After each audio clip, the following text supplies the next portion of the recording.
Welcome to The Explainer. Let me ask you something. What if you could take the pulse of the entire planet just by looking at the news from a single day? Well, that's what we're going to do. We're going to sift through all that noise and find the real story, the hidden one, about the world we're living in right now. I mean, what if you could actually see the major fractures forming across the globe?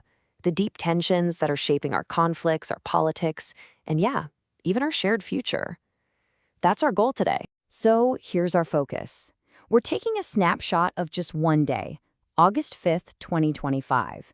And looking through that lens, we see 4 major global fault lines just snap into focus.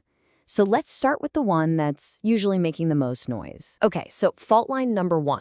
This is one you probably feel already, that growing friction between the world's great powers. And on this particular day, we can see it's not just political talk anymore. We're talking direct military and economic moves. Let's start in Europe. On this one day, a Russian drone, which was reportedly carrying explosives, flew into Lithuania. And that's a NATO country. That is a serious, serious escalation. At the exact same time, the US and Ukraine are talking about more sanctions, more drone supplies, while almost 40 countries get together to demand Russia return deported Ukrainian children. You can just feel the pressure building from all sides. And backing up all that pressure is a huge financial commitment. 5%. Remember that number? It's the new benchmark. Every single one of the 32 NATO members has now promised to get their defense spending up to 5% of their GDP by 2035. This isn't just some temporary thing. It's a fundamental, long-term rearming of the entire alliance. And the friction isn't just military. It's economic, too. On the very same day, the U.S. put out a threat of 100% tariffs on any country buying Russian oil. Now, that's a move that's clearly aimed at big players like China. This is pretty much economic warfare, designed to completely reshape the global energy map. And you can see how this competition shows up in things people actually buy, like cars. New sales numbers out of the UK showed Tesla sales dropping by almost 60%. Meanwhile, its big Chinese competitor, BYD, saw its sales jump by a whopping 400%. There it is. Proof that this high-level geopolitical game is directly impacting our day-to-day economic lives. And that leads us right to our second fault line.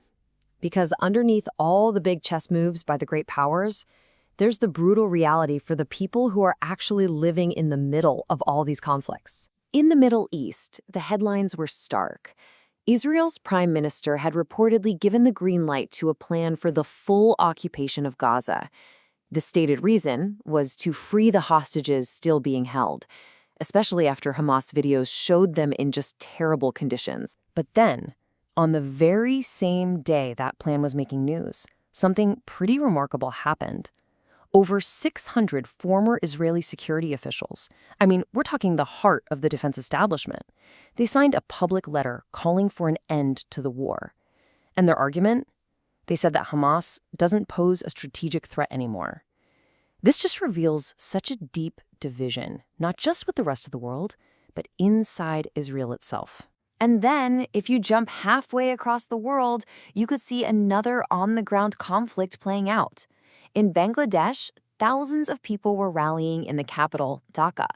They were marking 1 year since their prime minister was forced out of office.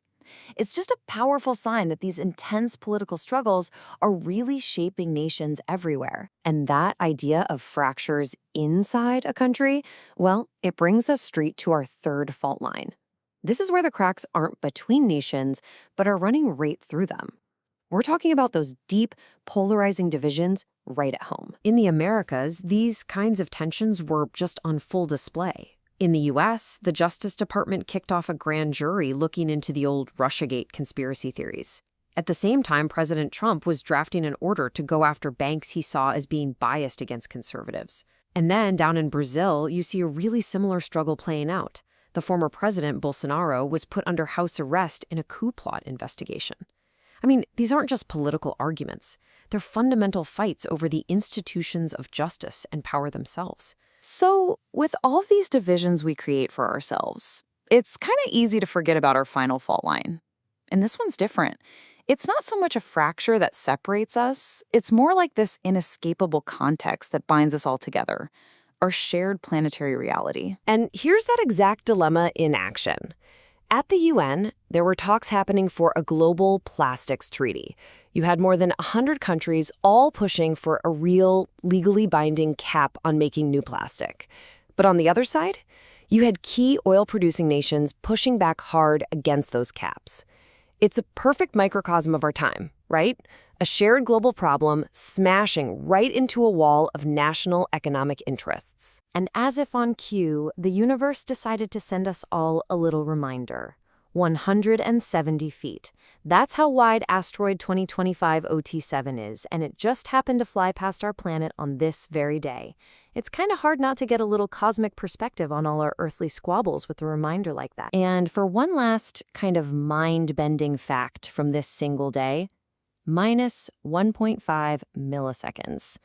The Earth's rotation actually sped up a tiny bit, making this one day infinitesimally shorter. Now, you'd never ever notice it, but it's a powerful reminder that underneath all our conflicts, we are all just bound together by the same physical laws on the same spinning rock. So when you step back and look at the whole snapshot of this one day, the picture is pretty clear. We see a world that's pulling itself apart along all these political, military, and economic fault lines. And yet, at the very same time, we're being reminded of this undeniable, shared reality of the planet that affects every single one of us. And that leaves us with what might be the critical question of our time. Can we figure out how to bridge our own fractures before the unyielding reality of our planet forces us to? Thanks for joining the Explainer.